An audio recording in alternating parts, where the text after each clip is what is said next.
So please join me in welcoming Eleanor for tonight's talk. Thank you.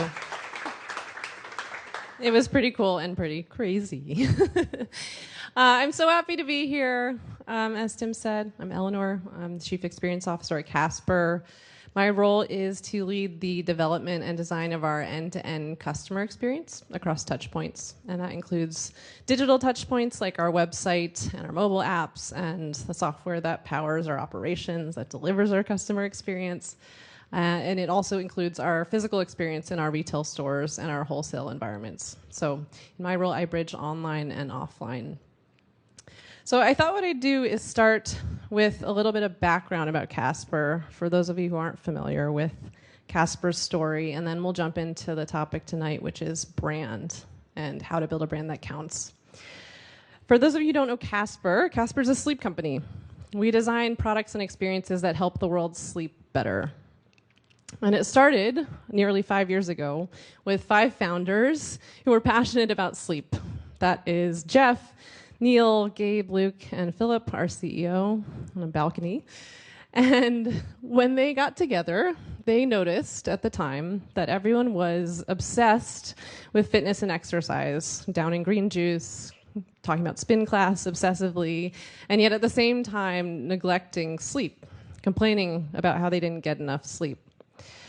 So they set out on a mission to recognize and establish sleep as one of the central pillars of wellness, alongside nutrition and exercise, and think about how they might create products and experiences that do that.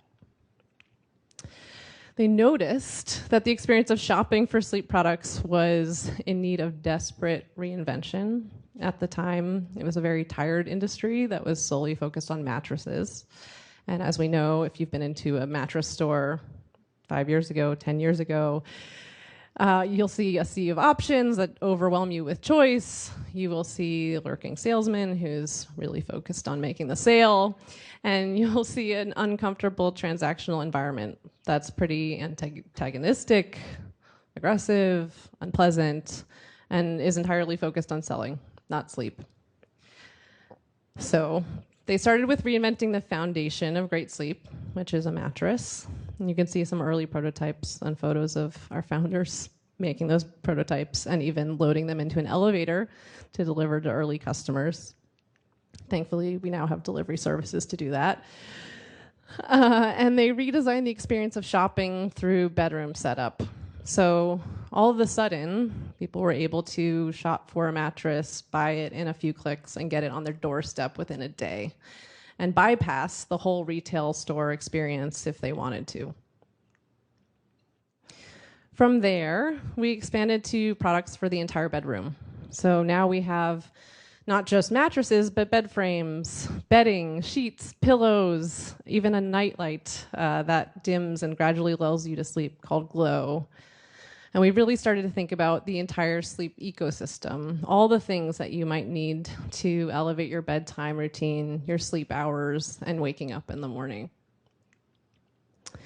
We also grew from being digital only to having a whole fleet of retail stores and over 12 retail partners across the globe in the last few years.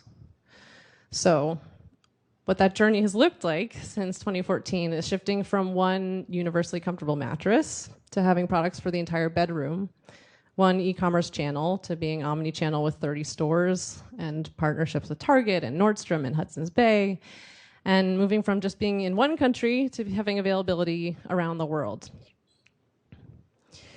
So that's a bit of background about Casper. Today's talk is focused on brand and what makes a brand. I want to focus on 3 things: what makes a brand in Casper's case, and things that we can take away from brand at large; how to nurture creativity to build a brand, one of the most important ingredients, I'd argue, for building a brand; and then why brand matters. So why does brand make a difference when it comes to solving big business problems, and what role does it play? I'll start with what makes a brand. So one of the most notable things about Casper's success has been the Casper brand. We were fortunate to strike a really unique chord with people early on and have been able to maintain that connection every year since we've grown. And that ranged from, in 2014, being talked about as the company that's making mattress buying exciting, to all the way in 2019 today being known as the first end-to-end sleep company. One of the main reasons we've been able to do that is because we work really hard and passionately to nurture our brand. And we like to think we're trying to make sleep cool. We work to establish our brand values through every touch point that we put in front of a customer, whether it's our products, our packaging, which you can see on the bike there, our retail stores, our website, even on the upper left, a napmobile, which roamed around the country offering free naps for all. And we've created a following that we're really proud of from that. And people rave about Casper that have bought our products. I'm just going to read a couple quotes so you can kind of feel what we feel when we read these. Not being paid to say this, but I promise your life will improve dramatically if you get a Casper mattress. They've given me reason to live. It's been a whole year and I still want to marry my Casper mattress every time I lay down on it. If we thought 5 years ago that people would be tweeting love letters to their mattresses or tweeting love letters to a brand that sold mattresses and sleep products, we would have thought that was crazy. And yet here we are. So the question is, what makes a brand? If that's a brand success, what makes up that brand? And in our case, I think importantly, like many brands, we don't think about our brand as just marketing. We think about it as our values, our brand values that we communicate through our offer.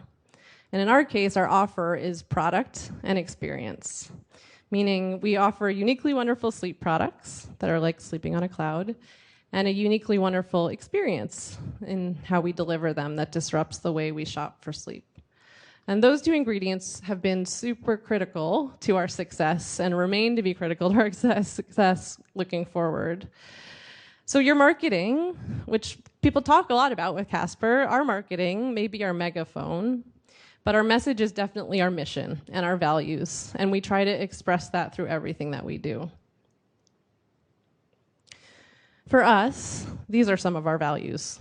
So innovative, wondrous, joyful, authentically human, democratic, and our favorite, zing, which describes our unique brand of humor. These are hopefully recognizable and palpable in everything that Casper does because we see them as part of our personality. And a great tip I received when I was at IDEO actually was that brands are a lot like people. Great brands are like people that you want to be around and have values that attract you. Terrible brands are like people that you don't want to be around and repel you. And what's interesting, I think, is when we zoom out and we look at the tech and startup landscape today and what's happening with brand there, which Casper is a part of, what's happening is interesting. In that I would say most tech brands today aren't amazing, but they're also not terrible. Most are just dilute. They are pleasing, palatable, functional, but they're not necessarily memorable. And this has been a growing theme in the news over the last year. So you may have heard of the term blanding, referring to how many new direct-to-consumer and tech brands are starting to look the same, that they're playing from the same playbook. And I'm going to read a quote from the article. The worst branding trend of 2018 is the one you probably never noticed. I call it blanding. The main offenders are in tech, where a new army of clones wears a uniform of brand camouflage. The formula is sort of a brand paint by numbers. Start with a made-up word name, put it in a sans serif typeface, make it clean and readable with just the right amount of white space. Use a direct tone of voice. Nope, no need for a logo. Maybe throw in some cheerful illustrations. Just don't forget the vibrant colors. Bonus points for purple and turquoise. Blands are like teenagers. They dress the same, talk the same, act the same. They don't have a defined sense of self, or if they do, they lack the confidence to be it. It's a school of fish mentality where the comfort and safety of the familiar outweigh the risk of attracting too much attention. I was in Fast Company, end of last year. In a similar vein, this was a graphic shared over social media a few months ago, demonstrating how even some of the most illustrious brands, fashion houses, are starting to look blandly similar as they move into the digital world. So the key question, how do you build a brand that counts, that stands out, that isn't dilute, that stands for something? By doing a lot of things is the honest answer. But most of all, I'd say by balancing these two things, two super important things. User-centered, data-driven design, which I believe we all know and love, and creative inspiration, but especially creative inspiration. Both are important, as I've said, but I've observed, especially I think in the digital and tech community, that with our increasing access to data, and our increasingly tight timelines that we literally now call sprints, we are neglecting creative inspiration. As I was writing this talk, this article was written. And to this question, I would answer, yes, I think that we're starting to. So why? Why do I think this is? I was brought up in the world of product development and user-centered design. I was brought up to believe that every problem should start with the problem, and framing that problem was the most important part of the process. So what problem are you trying to solve? And these days we have more and more ways of framing problems. We have better data, we have better data analytics, we have an amazing range of user research methods to choose from to try to dial in problems with increasing precision, and then generate ideas directly to solve those problems in the most efficient way. The challenge with that is that purely problem-led thinking can result in really functional solutions. Solutions that don't reach cultural resonance, higher order emotion, or memorability. An example of a company that does do this and did this well was Apple, probably the best example. They created desire where there wasn't any. They created demand by transforming culture around personal technology. And this extends into software and services as well. So if you take ride sharing, there are dozens of ride-sharing companies and apps that exist that are perfectly functional, perfectly usable, solved a problem, and yet you've probably never heard of them. Whereas Lyft is a brand that did resonate, that did have a distinct set of values and expressed that really potently in every service touchpoint that they had. And importantly, it's not just about the color palette, the pink mustache, the typeface. It's about having a distinct set of values that facilitates an interaction between human beings that's different than any of the competitors. They change the culture in a lot of ways around ride sharing. So culturally transformative solutions require more than just problem solving, more than just going linearly from problem to solution. I'd argue they require creative inspiration, and that this is what enables us to elevate from just solely solving a problem to making an impact on a much higher level. In other words, I believe these two things are linked, that the undervaluing of creativity creates in bland, dilute sameness of brands. Creative inspiration yields better brands. So, if we agree that that's one of the things that makes a brand, then the question is how?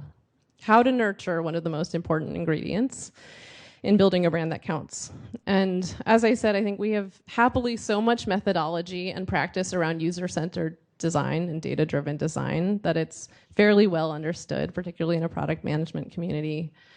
But very little is understood in terms of creative inspiration and the practice around that. So I'm going to share 3 tips today with 3 stories from Casper of how we've built a brand that counts by nurturing creativity as a key ingredient. The first way is to experiment creatively, not just rationally. And this is a story about the way that we entered brick and mortar retail. So when we began concepting retail stores, we knew that our experience there should center on a trial experience. That was the need that was known from customers. People can't try a mattress online. You have to order it first. People wanted to interact directly with our products before making the purchase. And so the reason we entered brick and mortar was in a lot of ways to support that behavior. So we knew we wanted to center the experience around it.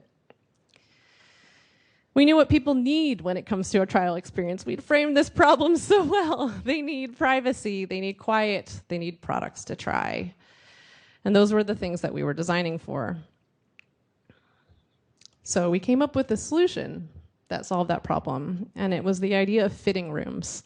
Borrowing from the metaphor of a fashion store, you go in the back, you try your products, you have privacy, you have quiet, and you have products to try. And they were nice. They're well-designed, they were pleasing, they were palatable.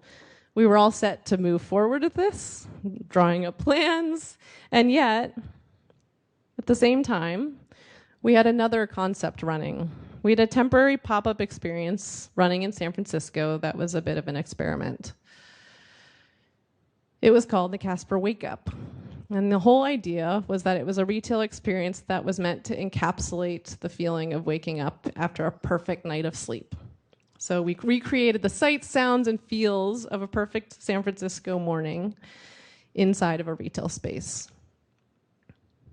It was intensely creative. There were oversized birdhouses, which you could walk into to try a bed. There was AstroTurf. There was light that streamed into the ceilings that simulated sunlight in the morning. We served orange juice and coffee, obviously. There was bird song, like birds chirping as a soundtrack playing at all times. And the whole experience was like stepping into an alternate reality where you were well rested. So we ran this, and we learned it worked.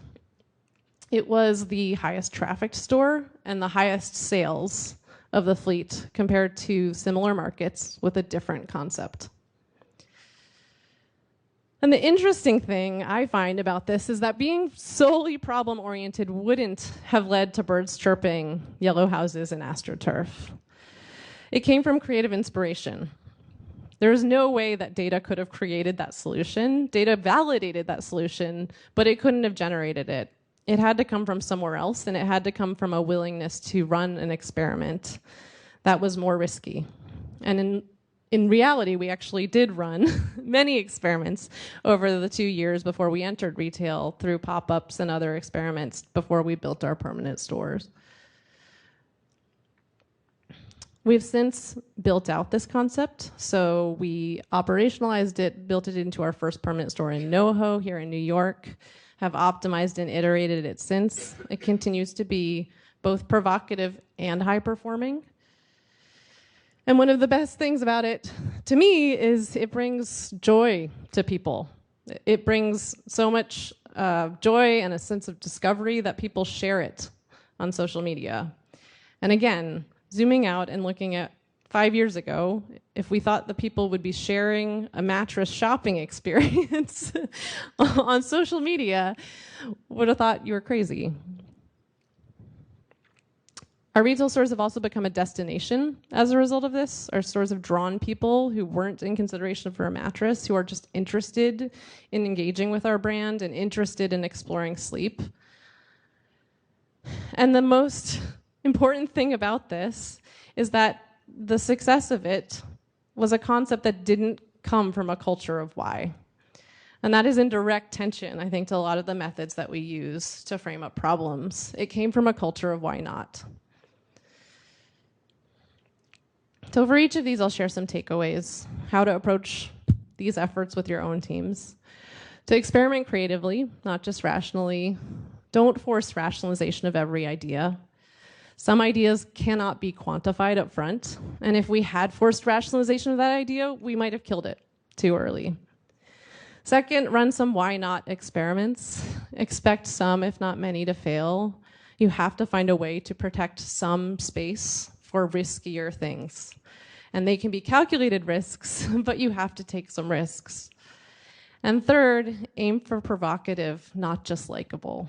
It's not enough to just be pleasing and palatable. It may not create as much impact as if you swung higher. Second way to build a brand that counts. Take hikes, not just sprints. What I mean by this is that we have to move fast. We all do. We structure almost all of our work on sprints. But every other quarter, or in our case, every quarter, we take time to go broad, not straight. One of the ways we do this at Casper is called Dream Days. So Dream Days are, in a lot of ways, like an open-ended hack week. They're an opportunity for us to explore ideas beyond our regular product roadmap. And the idea is that it's actually not problem-oriented. It's completely open-ended. People just come up with ideas, 3 days, brainstorm, and people pool and band around the best ideas that they want to build. It's democratic.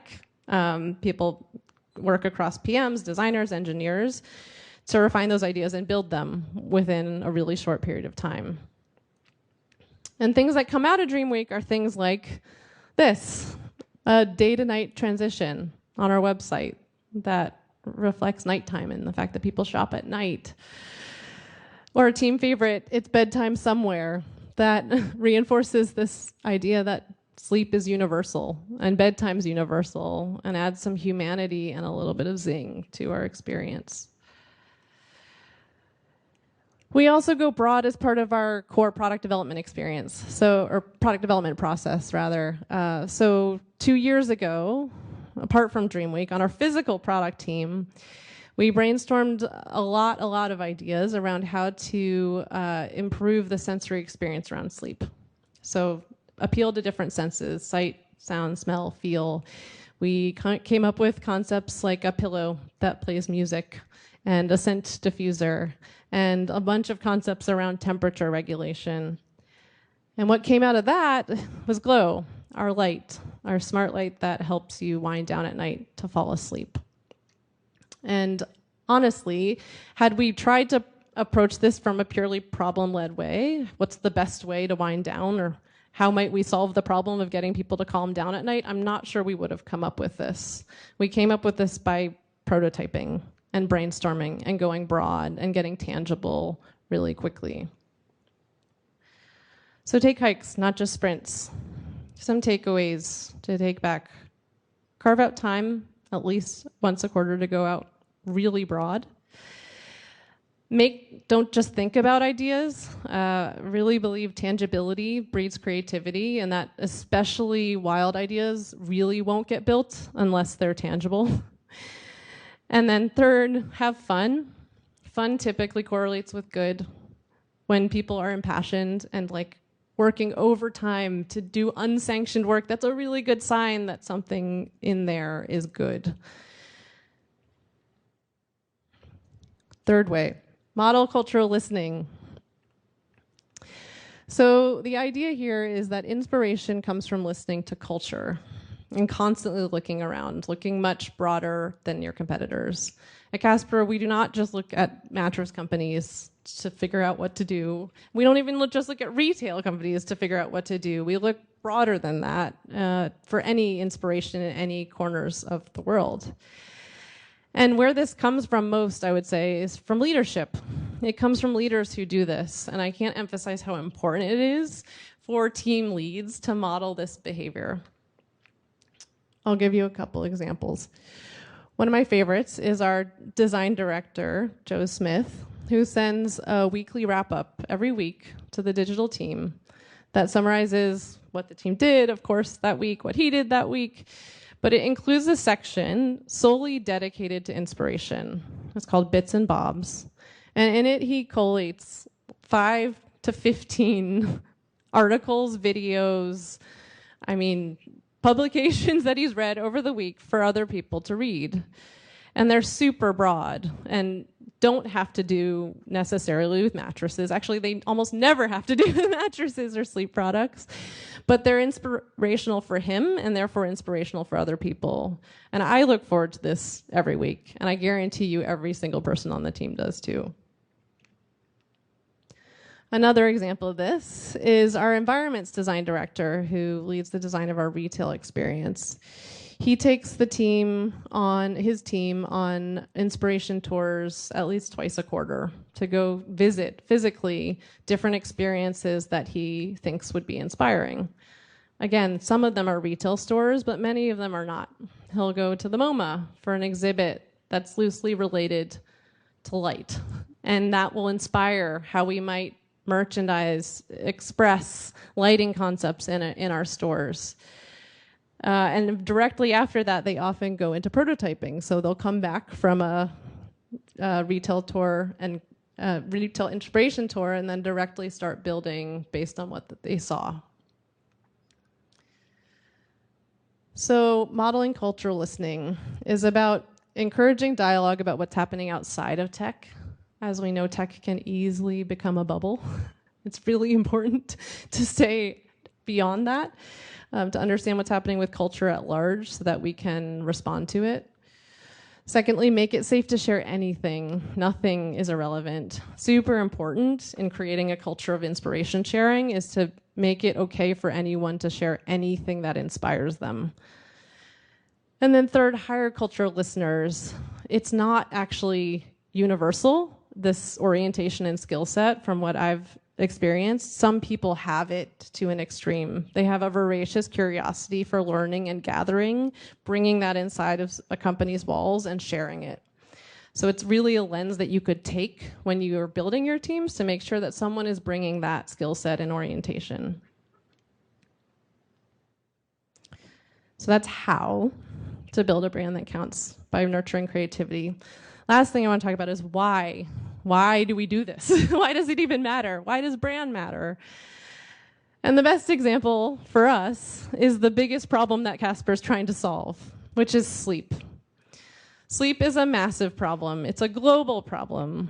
84% of people got 7 or more hours of sleep in 1942, compared to 65% of people who get that much sleep today. That means that we're sleeping less relative to, by the way, like a wartime period than we did before. And thirdly, 38%, only 38% of people say they get enough sleep each night, which means that the majority of people, 62% of people, human beings, not Americans, the human species, feels sleep is a problem. So this is a gigantic problem that's existed for a long time. But it's also a cultural problem, like many big problems. It's not just technical and scientific. It's not just a business problem. It's a highly emotional one. Today, sleep is stressful. There are 100 things that you're told you should or shouldn't do.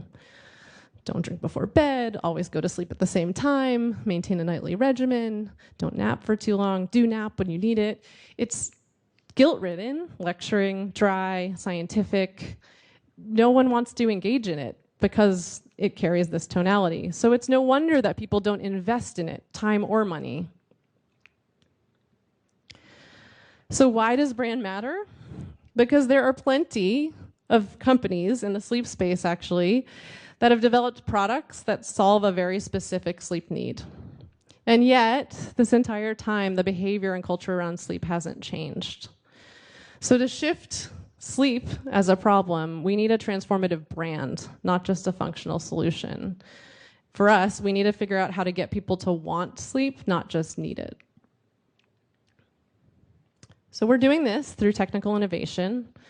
We use a user-centered process religiously out of our San Francisco office to develop our physical products. We have engineers, designers, user researchers feeding into our physical product development.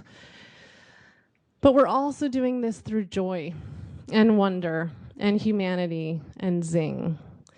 And we leverage creative inspiration through every part of our process to express these values provocatively in things like our retail experience. These are our new birdhouses.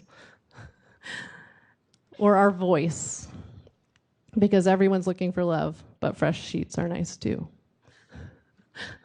Or our products, like Glow. If you buy Glow, which you should, you'll notice that every interaction, every gesture was designed to evoke joy and wonder and I've been designed to be so intuitive that they're human. Anyone can use them, even a child. We're doing this in our digital apps and experiences, using things like motion design to convey simplicity, joy, zing. And we're doing this in our service experiences.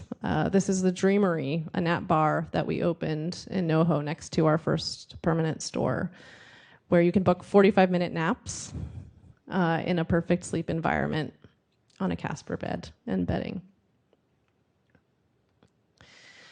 The good news is that this is working. The conversation around sleep is shifting. We believe we are steadily inspiring behavior change by making sleep enjoyable. Because it's not just enough, again, for sleep to be important, it has to be magnetic. And that requires both data-driven process as well as creative inspiration. So, in summary, by having a distinct personality and set of values, by leveraging creative inspiration to express them in every touch point as provocatively as possible, I believe that we, collectively, will rise above the blanding, will create higher level emotional connection with customers, and ultimately create transformative brands that make impact at scale. That's all I've got. Thanks.